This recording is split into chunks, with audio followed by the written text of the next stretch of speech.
podcast. I'm your host, Lynn, and today I'm joined by our special guest and returning guest, Claire E. Jones. And we're going to be talking about making fantasy a reality, how to find success as a self published author. Now, many of you may have a book niggling in the back of your mind, and today you're going to learn how to make it a reality. And if you get a ton of value out of this episode, I'd love to invite you to subscribe because it costs nothing to subscribe. Now, Claire is a queer fantasy romance author as well as an experienced guide who supports other writers in getting their works into the world. As an internationally recognized speaker and writer, her novels have sold in 6 countries, been picked up by bookstores across the US, and ranked in the top 100 of Ingram fiction, fantasy, romance category in the Ingram fiction, fantasy, romance category. Oh, wow. Trying to get that all out, Claire. I know. I've got it memorized at this point. So, Claire, I'm so thrilled to have you back. Welcome to the show. Yeah, so glad to be here. It's been a while since I've been on. I was trying to remember when exactly that was. That was in a different incarnation. You were just starting to Yes. really lean into your writing. So I have to say, because of that, we'd love to hear the backstory of what inspired you to really shift and go full on into your writing. I mean, it was honestly an existential crisis. As it happens sometimes. I've been a creative since birth. My mom was an art teacher for 25 years. And so I joke that every bone in my body is a creative bone in some shape or form. And I've been writing since I was 7 years old. It was so funny when I started this publishing business back in 2022. My mom actually sent me a box of books that I had written when I was a kid. And it's very simple stuff like the dog and the cat went to the park and they had fun, like that kind of stuff. But over the years, writing has really been my preferred mode of self-expression. But it was a skill that underlined all of my other skill sets. Like, it's why I was so good in school. It's why I was able to pursue. I went from, in high school, I won awards for poetry. But even then, people weren't like, maybe you should think about this as a career option. And so I went into art history as my college career. And when you are an art historian, you're trained to be a lecturist and kind of article writer. And so then I got published in peer-reviewed journals for my papers that I was writing and stuff like that. And even then, people weren't like, this is something that you should consider doing for your life. But I just took a hard right into business and entrepreneurship after that and did a whole lot of business writing for 6, 7, 8 years, and got to the point where I realized I wasn't really fulfilling my creative spark with the business stuff. I was like, my soul is kind of low-key dying. And so I rediscovered my love of specifically fantasy and romance. Those are the genres that I've always been a huge consumer of over the years.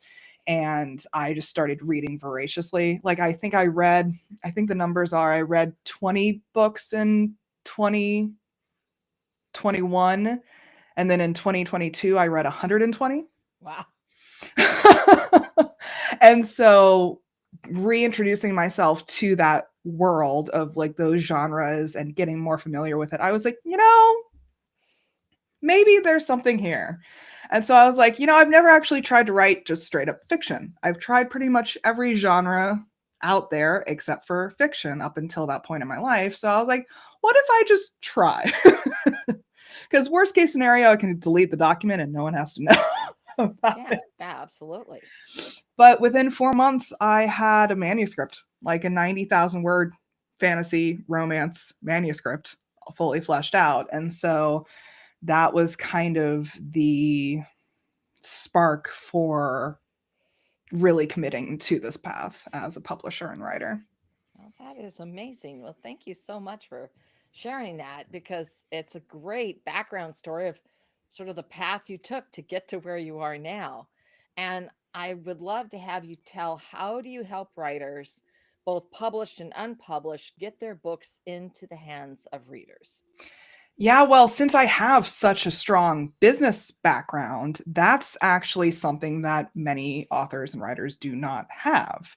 And so I joke that I speak both creative and business. I can translate between the two very easily. And so normally when people are embarking on their author writing career, they don't have those backup business skills already in hand. They don't know how it is to sell a product to market or even project manage the creation of a product and like how to hire a team and like how to create timeline deliverables and all of the more organizational, logistical, structure oriented stuff that I learned doing business and entrepreneurship. And I kind of have a systems brain anyway. I love me a color coded spreadsheet. And so when I'm working with other writers, I basically read whatever they have. If it's published or unpublished, doesn't really matter. I read it and then I see where the gaps are. Like, does it need more editing? Does it need formatting? Does it just need a marketing plan? Do you just need the author website, the lead magnet set up?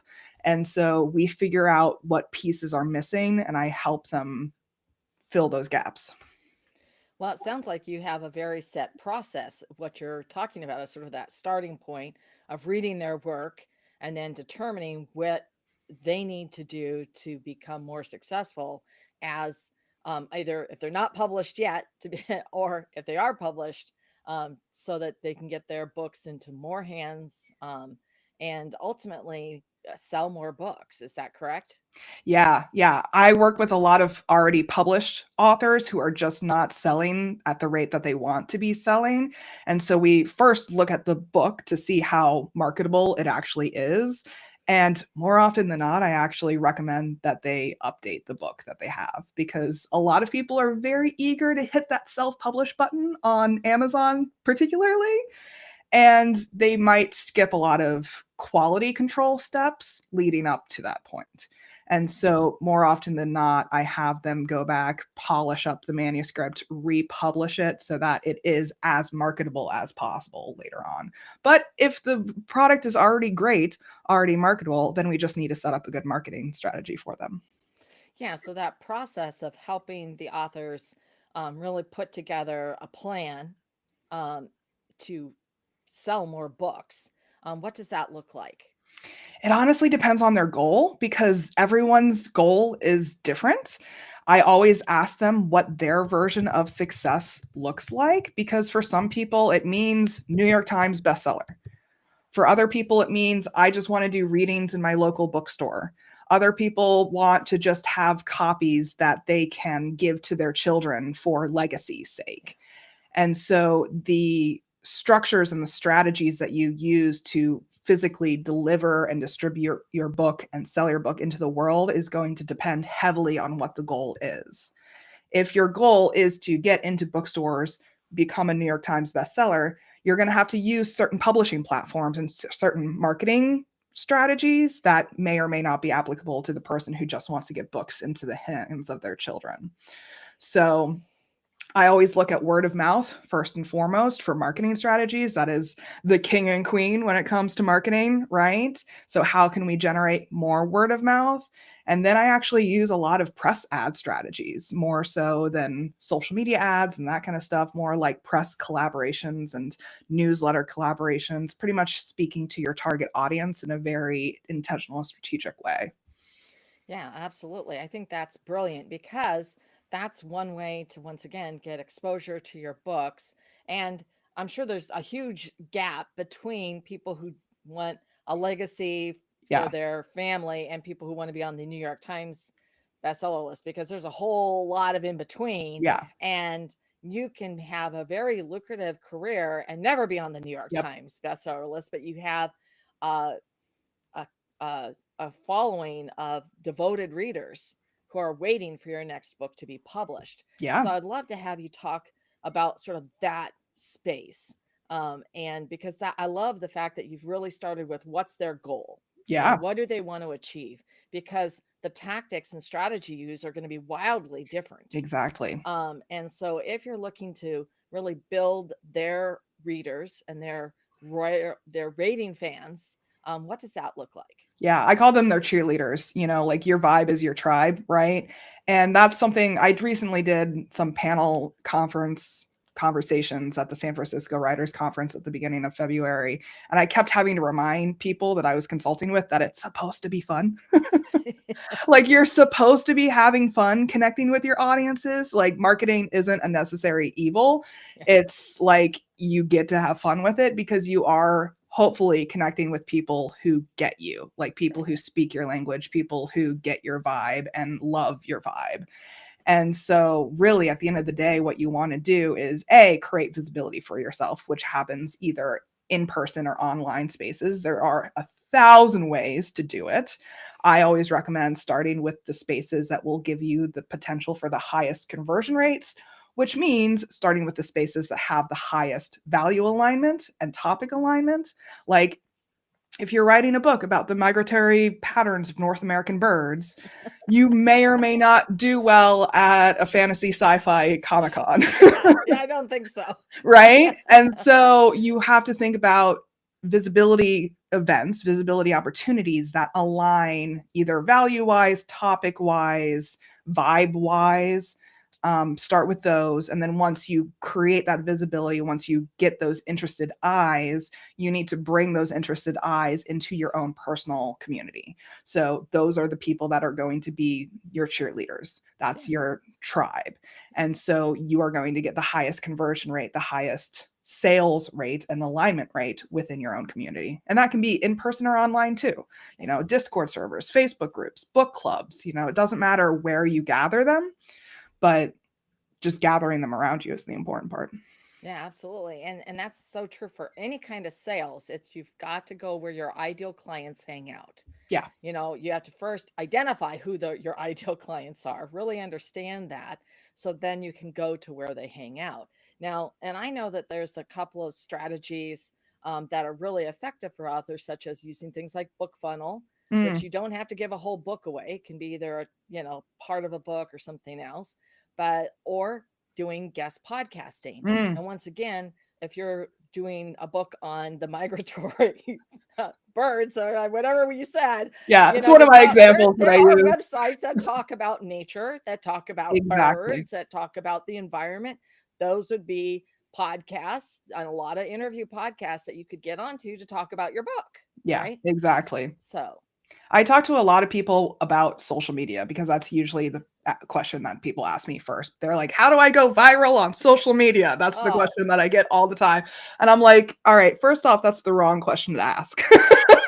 Second off, I will tell you how. And once it happens, you will not like it. I promise you. Yeah. Because people are thinking that it's a quantity game, not a quality game. Yeah. Because what we are talking about here when it comes to finding the events that align with you and your books, that's a quality issue. Yeah. But when you're looking to go viral online, that's sheer quantity numbers. And 9 times out of 10, that vast audience that you reach by going viral is going to be 99.999% of people that you don't actually want to reach. Right. I mean, it's so true. You could speak to a group of 100 and you'd get 90 new raving fans. You could speak to a room of 10,000, you'd have 9. Yeah. So it's always about the alignment, as you had said. So, as we sort of shift gears here, self-publishing is a thing that has become much more in the mainstream. I mean, and you do hear about people who have huge successes with it. Yeah. I mean, the Martian, right? Is a classic. But I'd love to hear about that process of self-publishing and why it can be such a challenge. I mean, where once again, there are gaps and there's hidden risk factors that you have to take into account. Could you share some about that? Yeah, it's because I think the market is oversaturated with options for people who want to self-publish, especially for people who don't know what their goal is in self-publishing, because that's going to be your compass for making the decisions between all the options available to you. So you can go the just KDP Amazon self-publish route very easily. A lot of people go that way, and it's a very easy route to take, but there's are a lot of stipulations and caveats and limitations related with that. Right. I've run into so many Amazon authors who later come to me and they're like, how do I get my book into Target and Walmart? And I'm like, I'm sorry, you won't. Write Because, a new book. well, it's possible to republish it on a Yeah. different platform. That is definitely something that they can look into. But third-party retailers do not wholesale from Amazon. And so Right. you are not going to be able to get your book into third-party retailers if you publish exclusively through Amazon. And so when you are starting this process, again, you have to think about, what are my goals? Do I just want the book printed? Go with a local printer. Do I want the book just on Amazon? Go free, go with Amazon. It's fine. Do you want wide distribution, bookstores, third-party retailers? Then you're probably going to have to go with Ingram Spark. All of those options, you have to do it all yourself. So you are the one responsible for uploading the files. You are the one responsible for creating the metadata, the blurbs, the QR codes, the ISBNs, all of that stuff. So the fourth option is hiring someone else to do all that for you. And so there are a lot of options for that out there as well. There's things called vanity presses, which means you're basically publishing under their imprint and they own the rights to your work, but they handle all the work for you when it comes to publishing. There's also such thing as hybrid publishing, where you pay a company to do the work for you, but you may or may not retain the rights yourself for some defined amount of time, depending on what the contract is. And then there's also small presses, which are kind of like the traditional published framework, but on a smaller scale than like the big five publishers. So there are a lot of options out there. I know that I just skimmed through them very quickly. Yes. I have like a whole self-publishing 101 talk that I do where I'm like, all right, this is this, this is this, this is this. But again, just start with what your goal is and what level of work you're willing to do yourself as well. I think that's the other consideration. Yeah, absolutely. Because even if you were able to get your work accepted by a mid-size or larger publication house, first of all, there's often a longer timeline or Yes. runway, but you're going to be expected to do a lot of promotion for Yes. that book. You still have to do all your own marketing. Yeah. Unless So, you pay someone else to do it. Some hybrid presses and vanity presses will offer like a marketing add-on where you can like pay an extra $3,000 to have someone else do the marketing for you. But 9 times out of 10, you have to do your own marketing no matter which way you go. yeah, absolutely. So, I mean, it's interesting because I love that you talk about that publishing 101 because there are a lot of blind spots. People might think I have to go with a big publisher that, Random House or what have you. Sure. But then like Ingram has a normal publishing house. I mean, that's where they came from, but they also have the self-publishing arm and you can get your books manufactured there. Yeah. I remember doing a test back, 8 years ago with my first book, and from having Ingram publish it, print it, and Amazon print it. And I will say the Ingram books were a better quality, just a little bit better edge. Now, it wasn't huge, okay, but it was discernible. But I come from a printing background, okay, and I can guarantee you that that's the best way to have them manufactured. Then go to your local printer. Don't do that.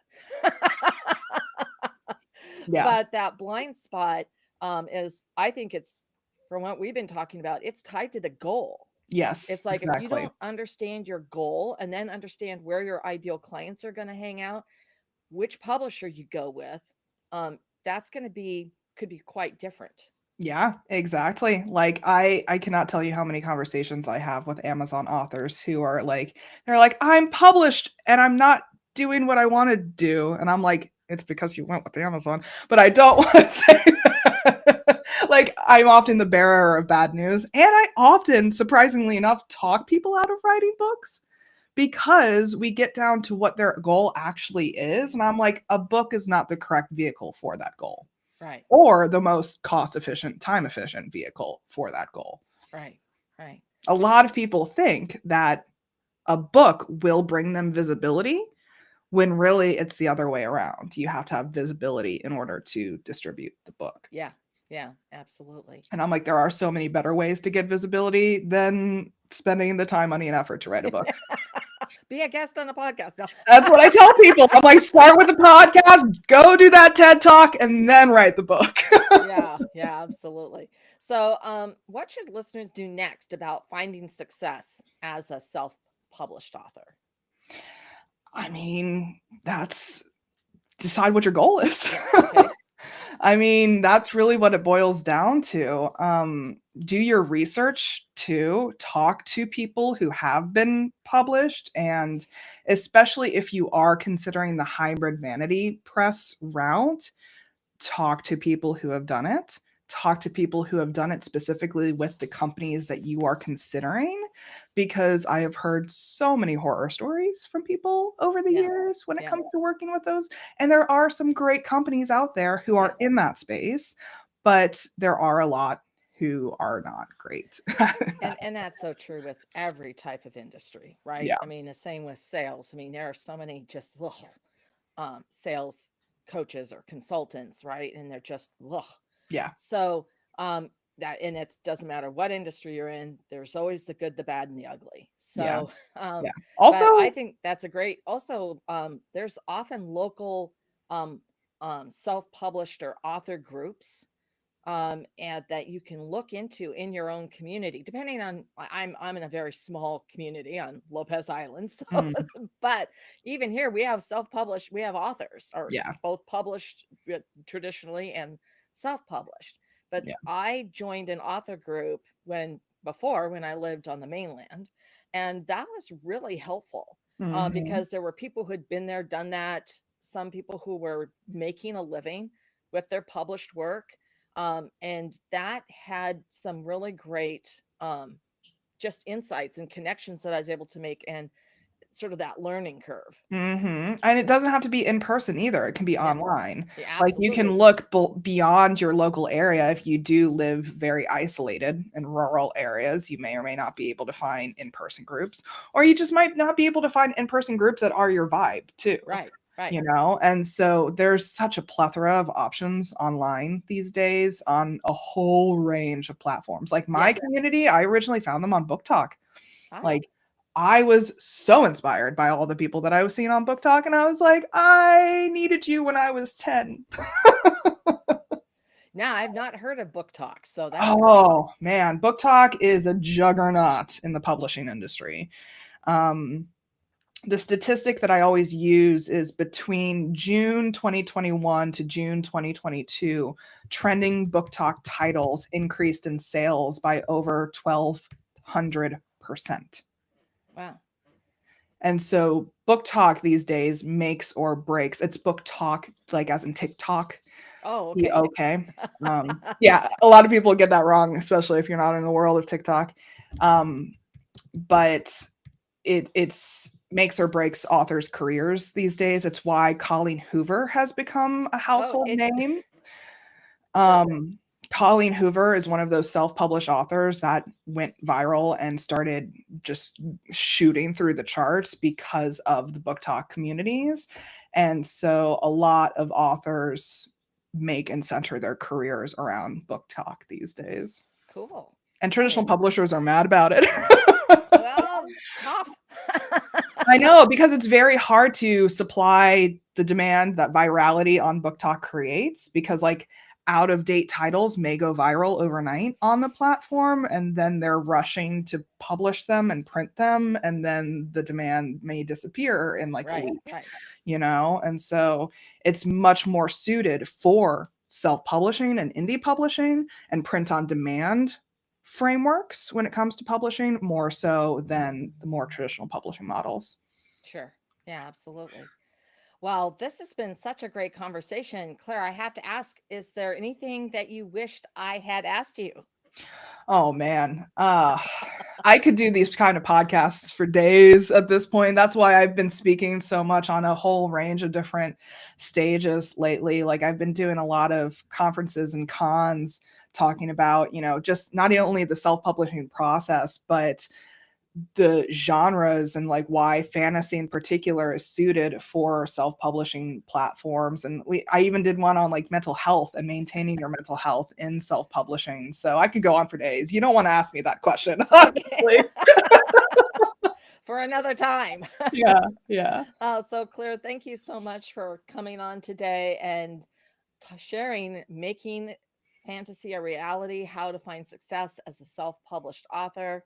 I know that our listeners are going to want to know more about you and how they can connect and find you and find your work. Yeah, Linktree/clairjoyance is where all of my links are. So feel free to peruse.